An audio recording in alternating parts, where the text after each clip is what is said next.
স্বাগত খেলাযোগে আপনাদের সাথে আছি আমি ফাইম রহমান। প্র্যাকটিস গ্রাউন্ডে চিলের মতো ছো মেরে ক্যাচটা লুফে নিলেন তাওহিদ হৃদয়। এমন দারুণ ফিল্ডিং দেখা গেছে পাকিস্তানের বিপক্ষে পয়লা ওয়ানডেতে। তবে নাহিদ রানার অতি মানবীয় পারফরমেন্সে যেন ঢাকা পড়ে গেছে সব। একটা দল যখন দারুণ উজ্জীবিত থাকে, এমন টিমওয়ার্ক তখন দেখা মেলে হর হামেশাই, যেমনটা পাওয়া গেছে পাকিস্তানের বিপক্ষে ওই প্রথম ম্যাচে। স্কোয়াডে 4 ব্যাটারকে ওয়ানডে অভিষেক করিয়েছে মেনিন গ্রিনরা। সাহিবজাদা ফারহান, মাজ সাদাকাত, শামিল হোসেন আর আব্দুল সামাদ অবশ্য ভরসা করার মতো কোনো পারফর্ম করতে পারেননি। ব্যাটিং অর্ডার কলাপস করেছে ওই নাহিদ রানার সুপার স্পেলের সামনে। তবে তরুণদের দোষ দিয়েও লাভ নেই, কারণ রানার পারফেক্ট এক্সিকিউশনের শিকার তো হয়েছেন দুই অভিজ্ঞ ব্যাটার মোহাম্মদ রিজওয়ান আর সালমান আঘাও। রানার বোলিং ফিগার শেষ পর্যন্ত দাঁড়ালো মাত্র 24 রানের বিনিময়ে 5 উইকেট। কি করেননি রানা? একের পর এক বাউন্স ছুড়েছেন, তার সাথে মাপা লেন্থ। তাতেই কাবু হয়ে পাকিস্তান গুটিয়ে যায় মাত্র 114 রানে, যেটা আগে ব্যাট করে বাংলাদেশের বিপক্ষে পাকিস্তানের রেকর্ড লোয়েস্ট টোটাল। এই হাল নিয়েই ওরা শুক্রবার মাঠে নামছে মাস্ট উইন দ্বিতীয় ওয়ানডেতে। ভেন্যু ওই একই, মিরপুরের হোম অফ ক্রিকেট।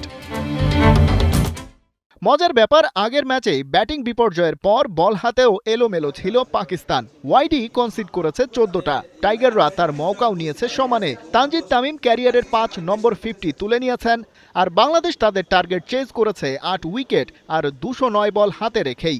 এবার হোম টিমের সামনে মৌকা সিরিজটা কনফার্ম করার, আর সেটা যদি হয় তাহলে পাকিস্তানকে হারানো হবে ব্যাক টু ব্যাক ওয়ানডে সিরিজে। আগের সিরিজটা অবশ্য বেশ আগে, 2015 সালে 3-0 ব্যবধানে মেনিন গ্রিনদের হোয়াইট ওয়াশ করেছিল মাশরাফি সাকিবদের বাংলাদেশ। মিরপুরের মাঠে এবার 11 বছর আগের সেই স্মৃতি ফিরিয়ে আনতে মরিয়া টাইগাররা। এই ম্যাচে উইনিং কম্বিনেশনটাই ধরে রাখতে চাইবে বাংলাদেশ।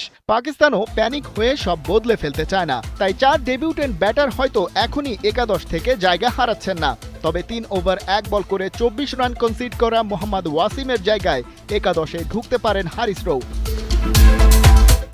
ওদিকে 42 বলে 67 রান করা তানজিদ তামিমের ওপর আলাদা স্পটলাইট থাকবে পরের ম্যাচেও। সেই ফ্ললেস ইনিংস থেকে আত্মবিশ্বাস পাবেন নিজেও। আর পাকিস্তানের হয়ে সর্বোচ্চ 37 রান করা ফাহিম আশরাফ এই মাঠেই এর আগে টি-20 সিরিজে একা হাতে জেতানোর নজির দেখিয়েছেন তিনি। এবার দ্বিতীয় ম্যাচেই এই ব্যাটার হতে পারেন টাইগারদের গলার কাটা। তবে এসব টোপকে পাকিস্তানকে হারাতে পারলে হাতছানি আছে দারুণ কিছুর। 76 রেটিং নিয়ে বাংলাদেশ আছে আইসিসি ওয়ানডে র্যাঙ্কিংয়ে 10 নম্বর স্থানে। অন্যদিকে পাকিস্তান 105 রেটিং নিয়ে 4-এ। টাইগাররা যদি 2-1 ব্যবধানেও সিরিজ জেতে 80 রেটিং হবে বাংলাদেশের।